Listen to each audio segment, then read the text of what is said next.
అమ్మ చిన్నదైపోయిన దేవాలయంలో లక్షలాది సంఖ్యలో నేను భక్తులు దర్శనం చేసుకున్నారు. ఖచ్చితంగా ఈ సంవత్సరం అమ్మవారి దేవాలయం కట్టాలా, మీరు ముందుండి నడిపియాలా, మీకు మాకు ఆశ్వాసం ఇవ్వండి. మేమందరం సిద్ధంగా ఉన్నాం. మీరు ముందుండి ఏం ఆటంకాలు లేకుండా ఈ దేవాలయ కట్టడానికి మీ గజస్తంభానికి మేము ముందుండి నడిపిస్తాండి. ఇప్పుడైనా ఇలాంటి ఆటంకం లేదు. నా బిడ్డల కోసం నేను పెట్టని చేయాలని పాటించిన ఆ మాట మీరు నిలబెట్టుకోవాలి. దోషమే మీరు ఇలాంటి పూజలు చేయాలని ఆనందమే. కానీ నా పిల్లలు ఇంతకు పెరిగినప్పుడు నా స్థలాన్ని పెంచాలి కదా మీరు. అమ్మా మన తెలంగాణ రాష్ట్రంలో కొత్త ప్రభుత్వం వచ్చింది. రేవంత్ రెడ్డి గారి నాయకత్వ ప్రభుత్వం నడుస్తుంది. మన ఎలాంటి కష్టాలు ప్రజలు పడుతుండ్రు. ఈ ఆలయ పెద్ద వేదిక మన ముఖ్యమంత్రి గారికి ఏమైనా వరం ఇవ్వండి మీరు ఖచ్చితంగా. నేను కోరుతున్నది ఇదే కదా. నా ఇంత పెద్ద పడుగ నా ఇంటిల్లాగా నా కుటుంబం పట్టాలని నా గుడి పెద్దగా చేయమని ఆలోచనతో చెబుతున్నా. ఎందుకంటే నా పిల్లలు నా భక్తులు ఇంకా పెరుగుతారు. రాబాటుగా ఇంకా నేను పెద్దగా చేయించుకుంటా. అది నా మీకున్నది.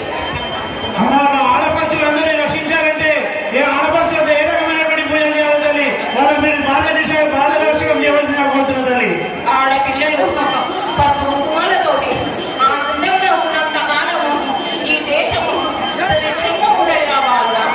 వాళ్ళని ఇంత నొప్పిస్తే నా అంతా నొప్పించినట్టే.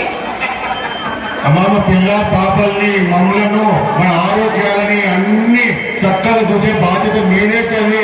మిమ్మల్ని నమ్ముకొని ఈ లాల్ దర్వాజా ప్రాంతం అంతా కార్యకర్తలంతా బతుకుతున్నాం. ఈ రాష్ట్రం అంతా మిమ్మల్ని నమ్ముకునే బతుకుతున్నాం. మీరు చక్కగా మమ్మల్ని చూసి అన్ని మాకు ఆరోగ్యాలు అన్ని విధాలా మాకు మంచిగా చూసే విధంగా మీరు ఆశీర్వాదాలు ఇవ్వాలమ్మా. నేను కాపాడుకుంటూ వస్తున్నా.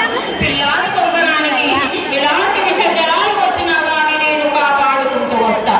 ఇంకా కూడా నేను నా ప్రజల్ని పెంచుకొని ఇంకా కూడా నేను నా పిల్లల్ని ఎలా కాపాడుకోవాలని నాకు తెలుసు. ఎవరికి ఏమి కాదు. చిన్నంతలో వచ్చేది పెద్దగా చేసుకుంటున్నారు మీరు.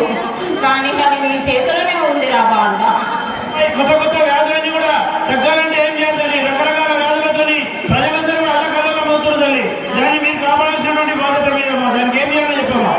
ఆ వ్యాధులను మీరే కొని తెచ్చుకుంటున్నారు. మొత్తం కాలుష్యం చేసుకుంటున్నారు. చేసుకొని లేనిపోని రోగాలు తెచ్చుకొని ప్రాణాలకు ముప్పు వేసుకుంటున్నారు కదా. బాగా అమ్మాయి మధ్యలో కోవిడ్ వచ్చింది